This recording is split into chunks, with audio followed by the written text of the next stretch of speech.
Israel গত সপ্তাহে গাজার দিকে ত্রাণ নিয়ে যাওয়ার একটি নৌবহর আটক করে ১৪০ জন কর্মীকে গ্রেপ্তার করেছে।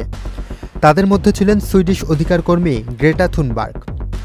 থুনবার্গ বিমানবন্দরে ফেরার সময় সমর্থকদের উষ্ণ অভ্যর্থনা পান এবং মুষ্টিবদ্ধ হাত দেখিয়ে সমর্থকদের সংকেত জানান।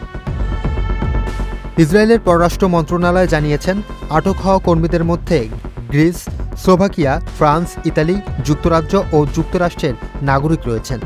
তাদের মধ্যে অনেকেই ইতিমধ্যে গ্রিস ও স্লোভাকিয়ার ফেরত পাঠানো হয়েছে। এলএমই সার্টিফাইড বিশ্বসেরা কপারে তৈরি ওয়ালটন কেবলস, যা আপনার স্থাপনাকে রাখবে সব সময় নিরাপদ। এখন পর্যন্ত ৪২টি নৌযানে থাকা মোট ৪৭৯ জনের মধ্যে ৩৪১ জনকে দেশে ফেরানো হয়েছে। তবে এখনও ১৩৮ জন ইসরায়েলে আটক রয়েছেন। গ্লোবাল সুমুদ ফ্লোটিলা জানিয়েছেন, ৫ অক্টোবর পর্যন্ত আটককৃতদের মধ্যে অন্তত ৪০ জন অন্বেষণ ধর্মঘটে আছেন।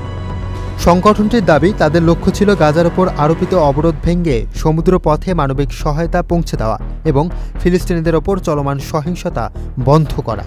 তারা বলছে, ইসরায়েলি নৌবাহিনী ফ্লোটিলার পথ অবরোধ করে আন্তর্জাতিক আইন ও মানবাধিকার লঙ্ঘন করেছে। অন্যদিকে ইসরায়েল এসব অভিযোগ অস্বীকার করেছে। কর্তৃপক্ষের দাবি, তাদের বৈধভাবে অবরোধ কার্যকর করেছে এবং এই ফ্লোটিলা ছিল একটি প্রচারমূলক প্রদর্শনী, কারণ এতে মাত্র ২ টন ত্রাণ সামগ্রী বহন করা হচ্ছিল।